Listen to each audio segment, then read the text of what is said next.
a lot about next, because we're talking about Mikaela Shiffrin. Now, she banished the demons of Beijing 2022 when she took gold in the women's slalom, which was earlier today, and Ed was watching this one. We're going to take a look back at her winning runs right now. OK, elsewhere, we're going to look back on some action from earlier in the day, because it was a very happy birthday for China's Yiming Su in the men's snowboard slopestyle this afternoon as he claimed the gold medal. Let's find out what he had to say. So he was speaking to Latelo. Doesn't it? Well done to Jake Cantor. But a word on the Canadian Mark McMorris, three-time bronze medalist. Obviously, every Olympics you cycle, you'll want to go one better. That's what you're looking for. But it wasn't meant to be. Actually 32. And he's the only gentleman, and he is a gentleman, actually has competed in every slopestyle event since it ever started in 2014. So Mark McMorris going time and time again.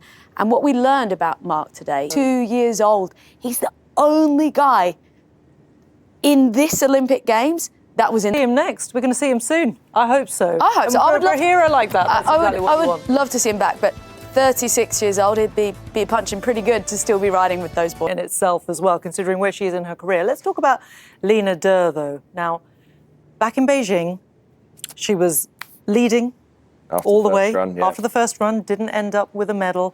And this time out, she was second, and she crashed out. It's just kind of crazy, isn't it? No wonder these people are like on their edge and no fingernails left, and all of us are there going. Will be at another Olympics. She's got several more in her. Sorry, that, but just being that close to the sharp end of medal chat, and then for her to. It would be that. I'd definitely be going there. I just love the pace of it. I just think the superstars will be in there. Help. Yeah, maybe he does. One day, keep it on that bucket list, Ed. Keep it on that bucket list. Look, because we're going to be talking about something.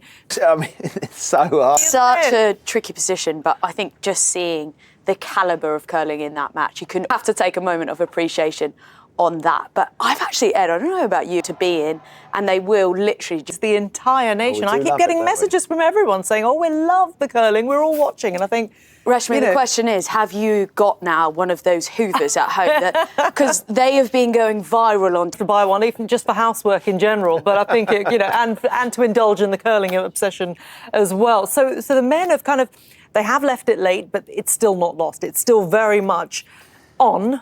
Depending on the other results, of course. We're just hoping, aren't we? We just have to hope. I feel calm and collected, because just seeing that they gave it everything on that final match. Yeah, so fingers crossed. Exactly. Fingers crossed that everyone else loses and we can go through, basically. And what about... Good Olympics. Yeah, isn't it? Yeah, always. No favourite. That's exactly the person I am. Again, a bit of a lifeline. And this is what we're talking about. We're talking about a lifeline. Of course, the women are in action later this evening. They play Japan at around 6 o'clock. So I'm sure everyone will be tuning in for that one as well. But again, it's kind of keeping us on tenterhooks. It's sort of keeping the drama alive till the final moment. Definitely a lot more exciting in terms of a watch. But I do believe I might be a little bit biased, but I have to say this is Zoe Sadowski-Synnott going into this event was the reigning champion, Olympic gold medalist, and she got the top spot in terms of qualification.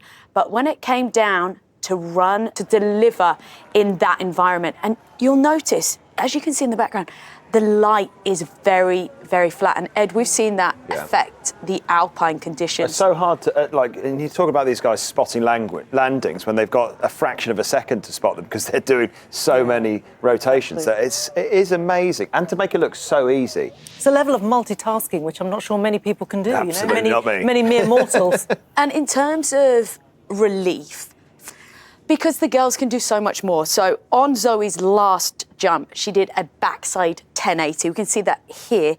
She can actually do a backside triple cork. And we witnessed, you've got that real, Take a look at the winning run then. And can you talk us through this one? Yes, I definitely can. Mikaela Shiffrin had come into this with lots of high hopes on her. She'd had disappointment already in the games, but this one...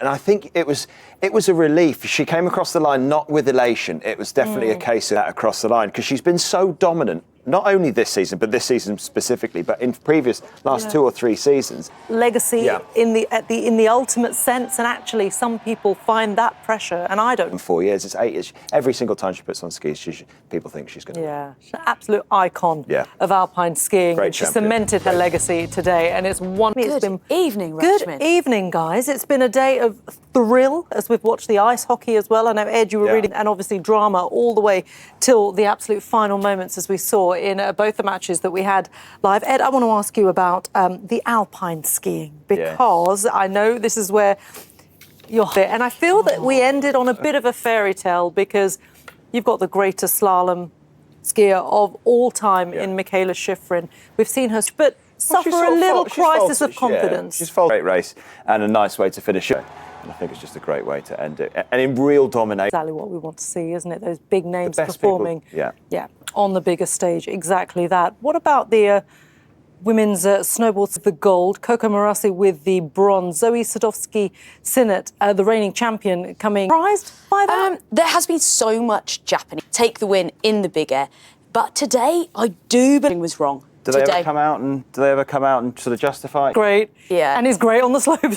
In his 30s, disappointment. Yeah. Oh no, of course. But I think the way that he's just gone out there and just trying to gunbucks a thing or two, and he's just true. he's gone for it. I sort of rate the fact that he's come out here at the games. And Absolutely, and they're role models for younger skiers who can say that, and snowboarders who can say, is.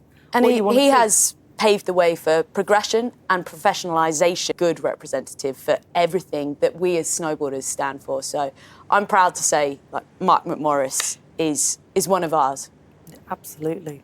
And he did everyone proud, even if it didn't end the way he wanted to.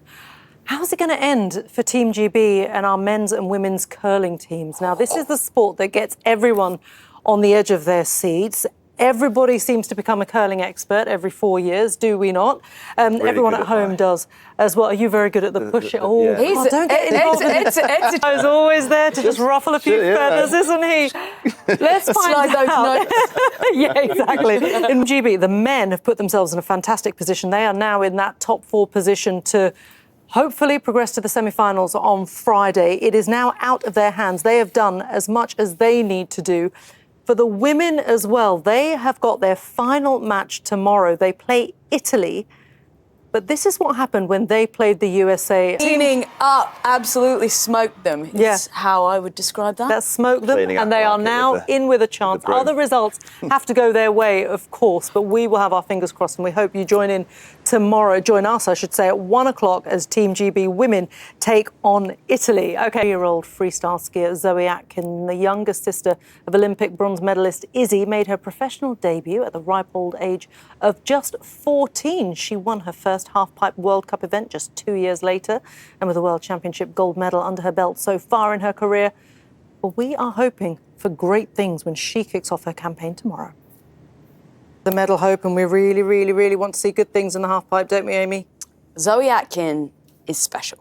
She is her studies and implementing it into her skiing. So as far as her mental agility to compose runs. To add to our medal tally, but that's what we're hoping for. Analogy on top of that one. Absolutely, that's what we need. Zoe Atkin, we're going to be watching her tomorrow, of course. Okay. Ed, Amy, always a pleasure to have your company. Wonderful to have you guys with us this evening. Wonderful to have your company as well. Stay tuned. Ciao Portino with a roundup of all the action on day 12 is up next.